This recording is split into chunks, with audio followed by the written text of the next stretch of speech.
합리적인 대안을 선택해 주시면은 저는 뭐 충분히 추진이 될 수 있을 거로 생각이 되고요.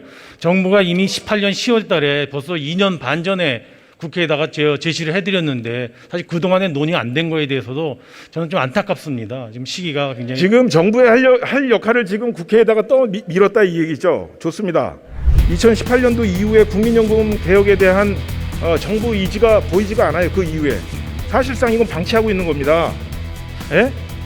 부총리님 예. 자리로 돌아가셔도 좋습니다. 의원님 한 가지만 더 말씀을 드리면요. 아니 들어가세요. 아까 네 가지 대안 중에 왜 자꾸만 소득 대체율만 50%라고 그대로 그게 가능하냐고 그러시는 아니 가서 대통령 TV 예. 연설을 들어보세요. 그러니까 대안 중에는 소득 대체율을 45%로 하면서 총리님. 보험료를 12%라는 대안도 있고요. 소득 대체율을 50% 하면서 보험료를 13%로 올리는 어허, 것도 부총리님. 같이 국회에 제출해줬단 말씀을 드립니다. 아니 전에는 안 그러셨잖아요. 아니 예? 아니 내년도에 뭐 강원도지사 출마하신다고 그러더니 그게 사실입니까? 의원님, 예? 의원님 들어가세요. 지금 이 내용들을 국민들이 정확하게 아셔야 되기 때문에 제가 아니 정확하게 알리려고 얘기를 하는데 지금 이상한 답변을 하시잖아요. 전혀 이상한 답변이 아니라는 걸 다시 말씀을 드리는 겁니다.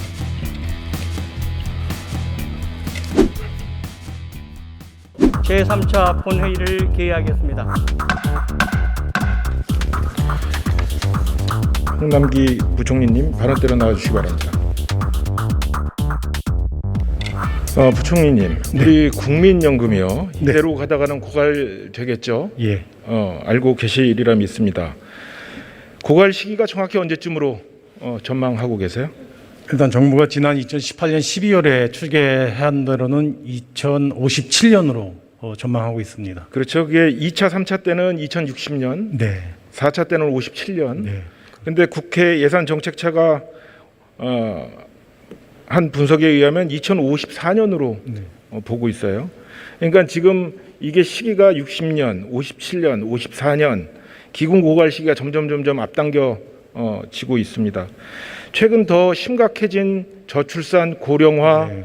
코로나19로 인한 경제 상황을 감안하면 그 고갈 시기가 조금 더 앞당겨질 개연성이 충분하죠. 예, 저는 뭐 있다고 봅니다. 네. 그러면 우리가 2018년 그 제4차 재정 계산의 추계 기간을 이야기했는데 그 추계 기간이 몇 년이죠? 추계 70년입니다. 70년. 예, 70년. 그죠? 예.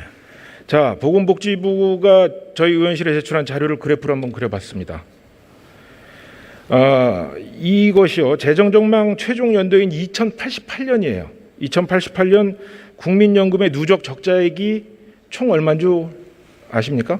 예, 의원님 지금 표에 나오신 것처럼 한 걸로 저도 알고 있습니다.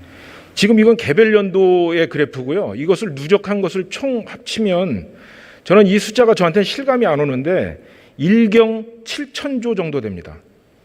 물론 의원님 아무 조치도 안 했을 때입니다. 아무 조치를 안 했을 때 지금 현행대로 갔을 때를 말하는 거잖아요. 네, 그렇습니다. 예.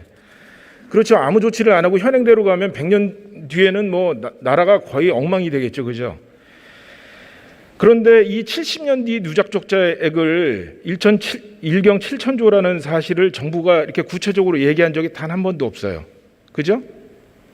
예, 의원님. 제가 보기에는 이건 되게 위험한 숫자인데 왜 그런 이야기를 안 하셨죠?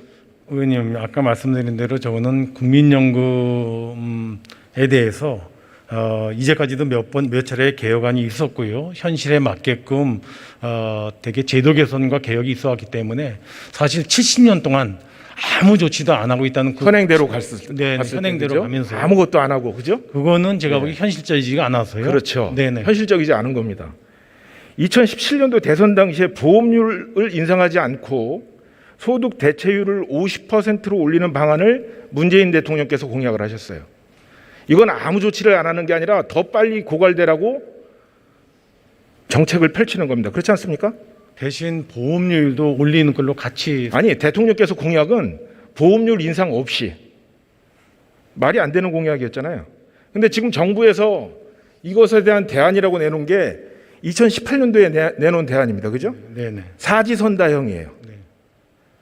이 사지선다형 만든 이후에 정부 안에서 더 진척된 게 있습니까?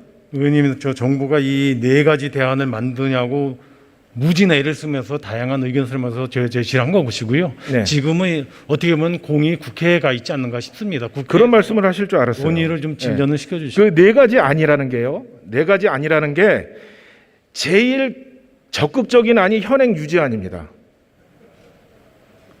제일 적극적인 안이 이 문제를 해결하기 위한 제일 적극적인 안이 현행 유지안이에요. 아까 말씀하셨잖아요. 아무 일도 안 했을 때 그런 1경 7천조 원이라는 적자가 난다고요. 예. 그러면 그 이야기는 국민들이 현행 유지를 원한다면 이 네 가지를 국회에다 던지셨어요. 예? 이 네 가지 중에 선택하라고. 예전의 정부들은 그렇지 않았는데 네 가지 안을 던졌습니다. 그러면 국민들이 만약에 현행 유지를 원한다고 하면 기금 고갈이 되는 걸 알면서도 지금 이 제도를 계속 유지해야 되는 겁니까? 의원님 더 잘하실 거로 생각하는데요.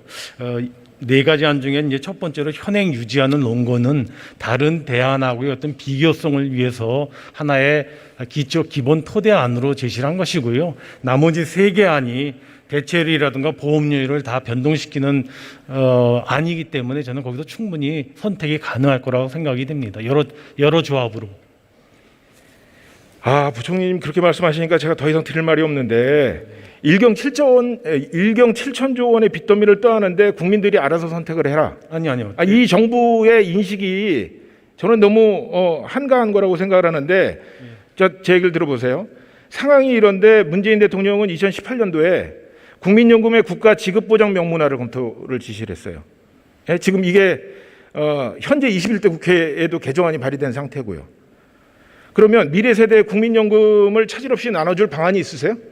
예, 제가 보건대는 의원님 소득 대체율을 올리는 만큼 저는 보험료율을 올려야 된다고 생각을 하고요. 네. 그냥 보험료율을 예를 들어서 아무 변동 없이 소득 대체율만 높인다는 전제라면은 지금 의원님 아까 말씀하셨던 뭐 적자폭이 점점 더 빠르게 그러니까 아까 말씀을 드렸지만 정부가 낸 안 중에 문제 해결을 위해서 제일 적극적인 안이 현행 유지안이라고요. 저는 지금 5년에 한 번씩 1% 올리고 소득 대체율은 2021년부터 45%로 하는 것이 그게 해결이 가능하다고 생각을 하세요? 의원님 이 부분에 대해서는 제가 지금 이 자리에서 시간이 쫓기니까 부총리님하고 더 얘기하기가 좀 어려운데 이건 심각한 문제예요. 예, 한 가지만 그래서 말씀드리면 다시 한번 여쭙습니다. 미래 세대한테 국민연금을 차질 없이 나눠줄 수 있는 방안이 마련이 돼 있어요? 예, 의원님 국회에 제출되어 있는 네 가지 대안도 그런 대안을 포함하고 있기 때문에 저는 지금 아까 의원님께서 네 가지 대안 중에서 현행 유지안이 정부가 가장 적극적인 안이라고 그랬는데 저는 그렇게 생각하지 않습니다. 네 가지 대안을 동일하게 제시를 했고요. 첫 번째 현행 유지안은 아까 두 번째, 세 번째, 네 번째 안하고 비교의 준거로서 제시가 됐다고 보고요. 좀 더 적극적으로 개혁안이 저는 마련이 돼야 된다고 생각을 합니다. 그러니까 네 가지 안 가지고는 안 된다는 기본 인식을 갖고 계신 거죠? 저는 네 가지 대안을 갖고 국회에서 논의하다 보면은 다른 조합의 대안 그럼 무책임한 그 발언이 어디 있습니까? 의원님 정부도 고민을 해가지고 네 가지 대안을 나내지 않습니까? 만약에 여기 7가지 10가지 대안 내놓는 게 능사는 아니지 않습니까? 부총리님 다음 문제로 넘어가겠습니다. 기금 고갈도 문제지만요. 이 연금 문제는 세대 간의 불평등 심화가 큰 문제입니다. 28세에 취업을 해서요. 매달 300만 원을 번다는 가정을 하고 65년생과 95년생을 비교해 봤습니다. 그림 보이시죠? 둘 다 월 27만 원씩 총 9,700만 원의 보험료를 납부를 해요. 그런데 65년생은 월 119만 원을 받고요. 95년생은 월 85만 원을 받습니다. 연금을 받는 시기가 30년 뒤인데도 95년생은 65년생보다 월 33만 원을 적게 받아요. 물가 상승률을 고려한다면 돈의 가치는 훨씬 줄어드는 겁니다. 국민연금을 25년간 수급한다고 가정을 하면 95년생은 65년생보다 약 한 1억 원 정도를 덜 받게 되는 거예요. 단순 가정만 해도 이런 결과가 나오는데 정부가 이런 사실을 미래 세대한테 알려준 적이 있습니까? 예, 의원님 지금 국민연금이 88년도에 설립될 때하고 지금하고 상당히 많이 여건이 바뀌었고요. 아까 의원님이 지적하신 것처럼 80년대, 90년대에 있었던 지급률을 그대로 가져가게 될 경우는 어차피 국민연금이 존치가 안 되기 때문에 아마 소득 대체율이 부분적으로 이렇게 충분하게 그런 인식을 갖고 계신 정부가 예. 왜 이 대응 그 미래 계획을 만드는 데 있어서는 그렇게 소극적이고 눈치를 보시냐 이 말씀이에요. 자, 만약에 분노한 미래 세대가요, 이런 그 불평등을 체감하고 있는 미래 세대가 국민연금을 납부하는 것을 거부하겠다고 하면 어떻게 하시겠습니까? 예, 그래서 의원님 저는 이 국민연금 개혁이 반드시 필요하다고 보고요. 이 연금 개혁에 대해서 워낙 세대 간의 이해도 있고 또 여러 가지 계층의 이해관계가 상당히 걸려 있기 때문에 저는 국회에서 정부가 제시한 4가지 대안을 토대로 합리적인 대안을 선택해 주시면은 저는 뭐 충분히 추진이 될 수 있을 거로 생각이 되고요. 정부가 이미 18년 10월 달에 벌써 2년 반 전에 국회에다가 제시를 해드렸는데 사실 그동안에 논의가 안 된 거에 대해서도 저는 좀 안타깝습니다. 지금 시기가 굉장히 지금 정부의 할 역할을 지금 국회에다가 밀었다 이 얘기죠. 좋습니다. 부총리님, 문재인 대통령께서요, 대선 후보 토론에서 아까 말씀드렸던 것처럼 소득 대체율을 40%에서 50%로 올리겠다고 하셨어요. 그러면서 보험료율을 안 올리는데 어떻게 10%씩 더 줄 수 있느냐라고 물었더니 설계만 잘하면 가능하다고 했습니다. 보험료 인상 없는 국민연금 소득 대체율 50% 인상 정말 가능합니까? 예, 왜냐면 그거는 뭐 여러 가지 있으는데 아마 이 국민연금 자체만 보면은 이제 소득 대체율 50%가 될 수도 있고요. 이번에 정부가 아니 그러니까 제가 묻는 질문에 답만 예. 해주시면 돼요. 그러니까 그 아까 보험료를 안 올리고 10% 더 받을 수 있는 겁니까? 그런 매직이 벌어질 수 있어요? 아까 말씀드린 것처럼요. 저는 보험료율이 함께 같이 조정이 된다고 보는데요. 저희가 정부가 국회에다 제출한 4가지 안에 보면은 기초연금을 인상하는 아니 제가 안도 지금 같이 대통령 들어가 발언에 대해서 있습니다. 여쭙잖아요. 그러니까 10% 올리는데 보험료율 증가가 없이 가능하냐 이 말씀이에요. 그러니까 50%를 보장해주는 수단이 국민연금만 갖고 줄 수도 있고요. 저는 국민연금에 아까 기초연금을 갖다 인상해서 주는 거 알겠습니다. 그렇게 해서 소득 대체율이 좀 더 올라가는 거를 답하시기가 곤란하신 것 같아요. 아닙니다. 저는 그렇지 않습니다. 뭐. 그 국회 예산정책처가요, 국민연금의 소득 대체율을 50%까지 올리게 되면 연평균 36조 원 이상의 재정이 추가로 필요하다고 해요. 예? 그럼 36조 원을 어떻게 만듭니까? 예, 의원님 아까 이런 현실을 잘 아시면서도 아무런 대책도 없이 국민연금 소득 대체율 인상이라는 것을 국정과제로 추진한 거 아닙니까? 예? 아니 지금 의원님 대통령 임기가요 1년 남짓 남았습니다. 2018년도 이후에 국민연금 개혁에 대한 정부 의지가 보이지가 않아요. 그 이후에 사실상 이건 방치하고 있는 겁니다. 예? 부총리님 예, 자리로 돌아가셔도 좋습니다. 의원님 한 가지만 더 말씀을 드리면요. 아니 들어가세요. 아까 4가지 대안 중에 왜 자꾸만 소득 대체율만 50%라고 그대로 그게 가능하냐고 그러시는 아니 가서 대통령 그 TV 예? 연설을 들어보세요. 그러니까 대안 중에는 소득 대체율을 45%로 하면서 총리님. 보험료를 12%라는 대안도 있고요. 소득 대체율을 50% 하면서 보험료를 13%로 올리는 어허, 것도 부총리님. 같이 국회에 제출해 줬단 말씀을 드립니다. 아니 전에는 안 그러셨잖아요. 아니 예? 아니 내년도에 뭐 강원도지사 출마하신다고 그러더니 그게 사실입니까? 의원님, 예? 의원님 들어가세요. 지금 의원님께서 국민연금 개혁안에 대해서 저한테 여쭈셨고요.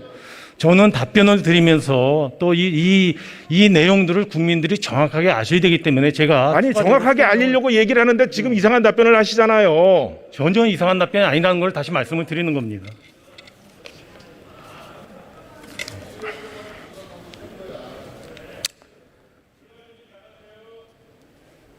권덕철 보건복지부 장관님 발언 들어 나와주시기 바랍니다.